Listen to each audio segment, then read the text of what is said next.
చేసిన పత్రికా సోదరులకు కూడా నా ధన్యవాదాలు. గత 3 రోజులుగా పలాసలో జరిగిన ఒక యాక్సిడెంట్ విషయంలో రకరకాల వార్తలు వింటూనే ఉన్నాం. ఆ యాక్సిడెంట్ విషయమే 3 రోజులకి నిజ నిర్ధారణ అయ్యాక ఒక శాసనసభ్యురాలుగా మీ ముందు ఇటు పలాస ప్రజలకు ఇటు రాష్ట్రంలో కూడా ఇక్కడ ఏమవుతుందన్న వాళ్ళకి కూడా నిజ నిజాలు తెలియజెప్పాలని మీ ముందుకే వచ్చాను. 3 రోజుల క్రితం రాత్రి ఇండస్ట్రియల్ ఏరియా కోసంపురం జంక్షన్లో రాత్రి 9:32 ఒక 40 సంవత్సరాలు ఉన్న పశువుల కాపరిని ఒక బుల్లెట్ బండి నడుపుతున్న ఒక యువకుడు గుద్దాడు. అతను అక్కడ స్పాట్ డెడ్ చనిపోయాడు అన్నది మరుసటి రోజు ఉదయం అందరికీ తెలిసింది.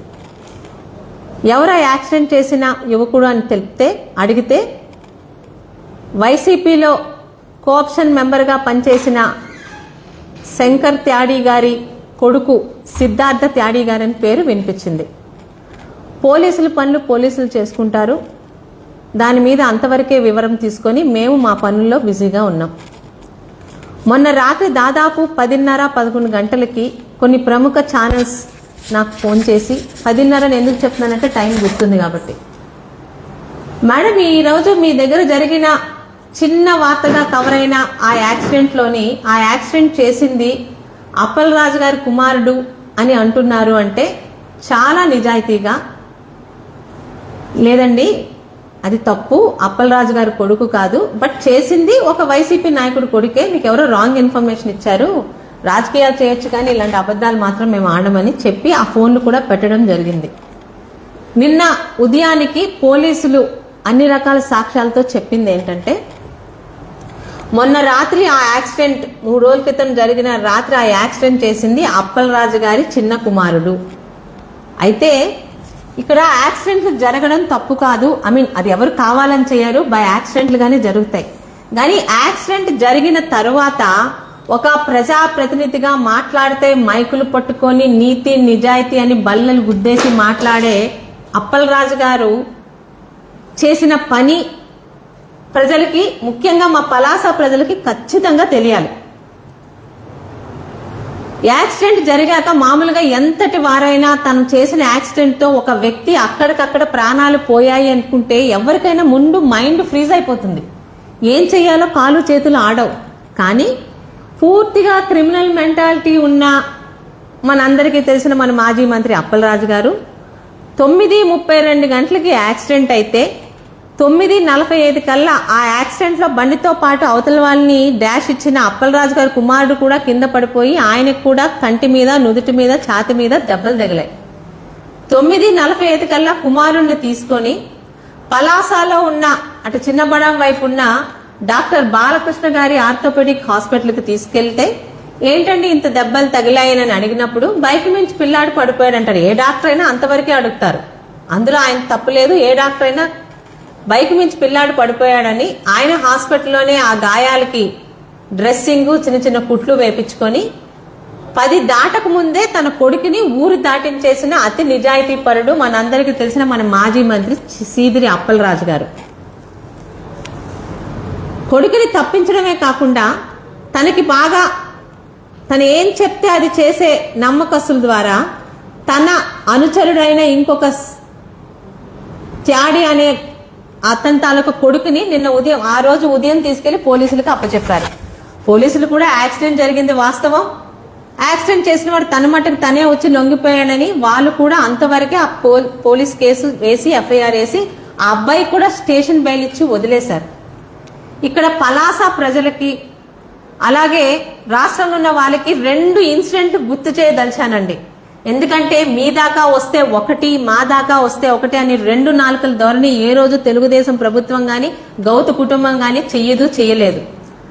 2014-19 మధ్యలోని ఇదే పలాసలో నా తండ్రి అయిన గౌతు శ్యాంసుందర్ శివాజీ ఎమ్మెల్యేగా ఉన్నప్పుడు ఒక తెలుగుదేశం నాయకుడు ఒక స్వీట్ షాపుకి వెళ్లి ఆ స్వీట్ షాపులోని కుర్రాడుగా ఉన్న అతని పేరేంటండి, డోకి హరీష్ అనే ఒక చిన్న కుర్రాడి మీద అరవడమో చెయ్యి చేసుకోవడం అనేది ఒక తప్పుడు పని జరిగింది. ఆ చిన్న పిల్లాడు సెన్సిటివ్ గా ఉండడం వల్ల ఆ అబ్బాయి ఆత్మహత్య చేసుకున్నాడు. ఆ విషయం తెలిసి ఇదే అప్పలరాజు 2 కులాల మధ్య గొడవగా ఇదే పలాసలోని చాలా పెద్ద ధర్నాలు చేశారు. ఆ రోజు తెలుగుదేశంలో ఉన్న మా నాన్నగారు చంద్రబాబు నాయుడు గారితో మాట్లాడి ఆయన సలహా మీదట ఎవరైతే ఆ తప్పు చేసి ఆ అబ్బాయిని బాధ పెట్టి ఆ అబ్బాయి ఆత్మహత్య చేసుకునే విధంగా ప్రేరేపించారో ఆ వ్యక్తిని పార్టీ నుంచి సస్పెండ్ చేయడం జరిగింది. అంతేకాక ఆ వ్యక్తిని పోలీసులు అరెస్ట్ చేసి ఆయన పాతపట్నం జైలులో ఆయన చేసిన తప్పుకి శిక్ష కూడా అనుభవించడం కూడా జరిగింది. ఆ రోజు అధికారంలోకి రావాలనే ఒక నీచ బుద్ధితో ఈ అప్పలరాజు గారు 2 కులాల మధ్య చిచ్చు పెట్టినది ఈ రోజుకి పలాసలో అందరికీ గుర్తుండే ఉంటుంది. ఇంకొక విషయం కూడా చెప్పదలుచుకున్నాను.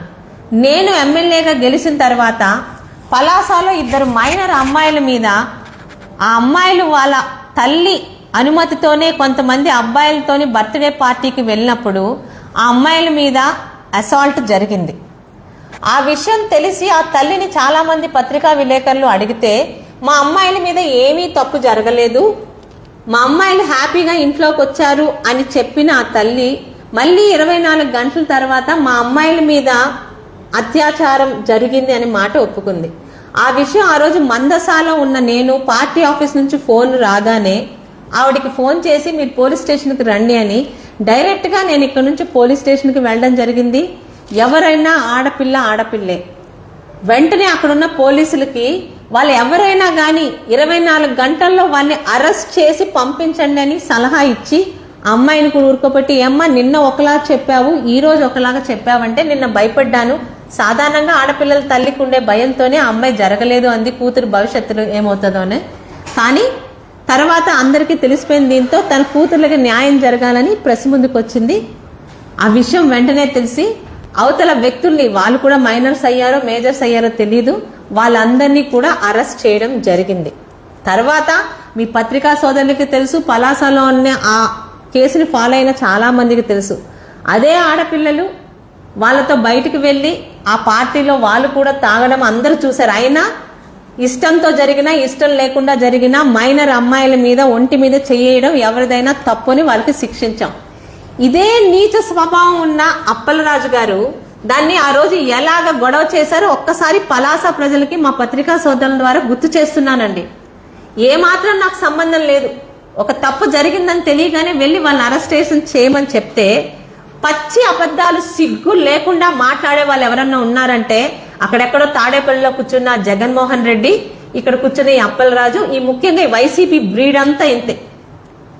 శిరీష ఆవిడ్ని ఇంటికి తీసుకొని వచ్చి బేరాలు పెట్టిందని, బేరాలు కుదరలేదు కాబట్టి ఆవిడ కేసు వేసిందని కనీసం నాలుక కూడా మడతపడని అబద్ధాలు చెప్పాడు.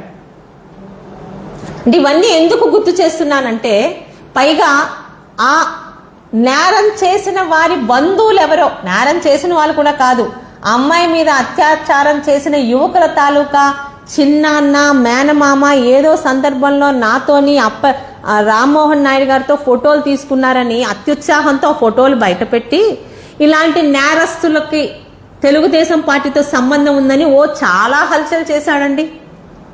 మరి ఈరోజు అదే అప్పలరాజు గారిని అడుగుతున్నాను, నీ సొంత కొడుకు యాక్సిడెంట్ చేస్తే నీది ఎంత క్రిమినల్ బ్రెయిన్ అయితే నిమిషాల్లోని నువ్వు నిర్ణయం తీసుకొని నీ కొడుకుని బాలకృష్ణ గారి హాస్పిటల్ తీసుకెళ్లి డ్రెస్సింగ్ చేయించి 15 గంటలోని ఊరు దాటించి ఇంకొక అమాయకుడికి మరి నువ్వేం ఆశ చూపించావో తెలీదు, ఇంకొక అమాయకుడిని పోలీసుల దగ్గర లొంగేలా చేసావు. మరి నిన్ను ఏ చెప్పుతో కొట్టాలి అప్పలరాజు గారు? ఈరోజు పలాసలో మేము గాని పలాస ప్రజలు గాని ఎవరో ఒక తెలుగుదేశం నాయకుడు ఒకతన్ని ఇబ్బంది పెడితే ఆ అబ్బాయి సూసైడ్ చేసుకుంటే 2 కులాల మధ్య గొడవగా చిత్రీకరించి నానా యాగి చేశావు కదా. ఈరోజు చనిపోయిన వ్యక్తి ఒక యాదవ సామాజిక వర్గం చెందిన వ్యక్తి, 40 సంవత్సరాల అతి పేద గొర్రెల కాపరి. ఈరోజు ఆయనకు ఒక మతి స్థిమితం లేని భార్య, 3 పిల్లలు ఉన్నారు. ఇది బయటికి రాకుండా రానప్పుడు వాళ్ళతో లాలూచి పడి ఆ కుటుంబానికి 8.5 లక్షలు ఇస్తానని చెప్పి 1.5 లక్షలు ఇచ్చి మిగతా 7 లక్షలు ఆపిన నువ్వు మరి నువ్వు చేసిన రాజకీయాన్ని ఈరోజు పలాస ప్రజలు ఏ చెప్పుతో కొట్టాలి? ముఖ్యంగా యాదవ సామాజిక వర్గంలోని కులం అని జనాల దగ్గర ఓట్ల కోసమే డ్రామాలాడే పలాస వైసీపీ యాదవ సామాజిక పెద్దల్ని అడుగుతున్నాను, ఈ రోజు మరి మీ సామాజిక వర్గంలో ఒక వ్యక్తి మృతికి కారణమై ఆ నిరుపేద కుటుంబాన్ని రోడ్డు మీద పడేసి తన కొడుకుని తప్పించిన అప్పలరాజుతో ఉంటారా మీరు? నిజంగా కులం అని కులాల్ని రెచ్చగొడతారు కదా. ఈ రోజు మీ కులంలో జరిగిన అన్యాయానికి మీ కులంలో ఆ కుటుంబానికి అండగా ఉంటారా? పలాస వైసీపీలో ఉన్న యాదవ పెద్దలకి అందరి సాక్షిగా, పలాస నియోజకవర్గం సాక్షిగా ప్రశ్నిస్తున్నాను. నువ్వు ఒక ప్రజాప్రతినిధివి అప్పలరాజు. తప్పు జరిగితే, యాక్సిడెంట్లు చాలా జరుగుతాయి, ఎవరు కావాలని చెయ్యరు. యాక్సిడెంట్ జరిగితే పోలీస్ స్టేషన్కి వెళ్ళి నీ కొడుకుని అప్పచెప్పుంటే స్టేషన్ బెయిల్ ఇచ్చి ఇంటికి పంపించేవారు. కానీ నువ్వేం ఆలోచించావు?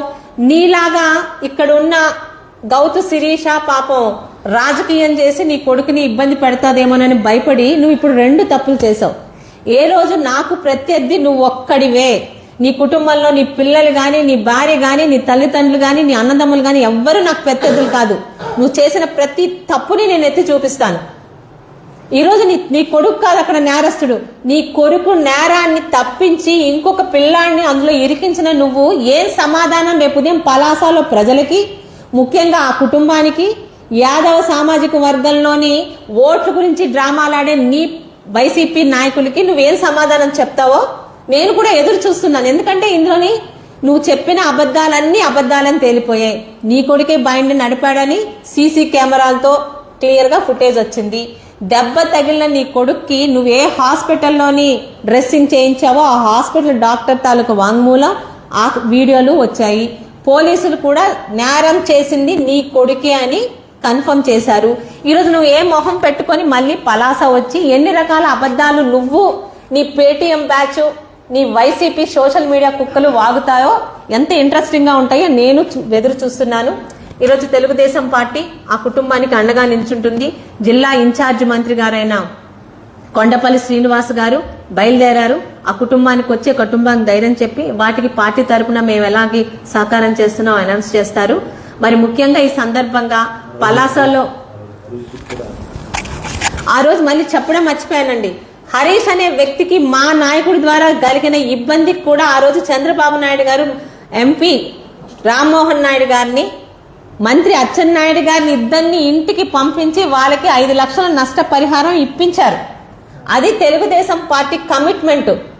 మరి ఈరోజు జగన్మోహన్ రెడ్డి గారు ఏం మాట్లాడతారో తెలియదు కానీ మీ నాయకుడు కొడుకుతోని ఎవరో ఆడపిల్లలకు వచ్చి 10 లక్షలు ఇచ్చారు, నిజంగా సంతోషమే. అలాగే నీ నాయకుడు కొడుకు వల్ల ప్రాణాలు కోల్పోయిన రోడ్డు మీద పడ్డ కుటుంబానికి మీ పార్టీ ఏం సహాయం చేస్తుందో, మీ నాయకుడు చేసిన ఈ డబుల్ క్రైమ్, చేసిందే ఒక క్రైము, దానిలో తన కొడుకుని తప్పించడం ఇంకో క్రైము, ఇంకొక అమాయకుడికి ఏదో ఆశ చూపి ఇరికించడం ఇంకో క్రైము. ఇందులో నేరం చేసింది అప్పలరాజు కొడుకు కాదు, అప్పలరాజే. ఈ 3 నేరాలకి మీరు మీ పార్టీ వాళ్ళు రేపటి నుంచి మైకులు పట్టుకుని ఏ విధంగా మిమ్మల్ని మీరు సమర్థించుకుంటారో చూడాలని పలాస ప్రజలకి, నాకే కాదు రాష్ట్రం అంతటా ఉంది. దయచేసి ఈ వివరాలని 3 రోజుల తర్వాత పోలీసుల ద్వారా నిజ నిజాలు తెలుసుకొని ఒక శాసనసభ్యురాలుగా ఇక్కడ ఏం జరుగుతుందో అన్న మా పలాస ప్రజలకి, రాష్ట్రంలో ఉన్న వాళ్ళందరికీ నిజ నిజాలు చెప్పడానికి మా పత్రికా సోదరులు ముందుకొచ్చాను. సహకరించిన ప్రతి ఒక్కరికి ధన్యవాదాలు.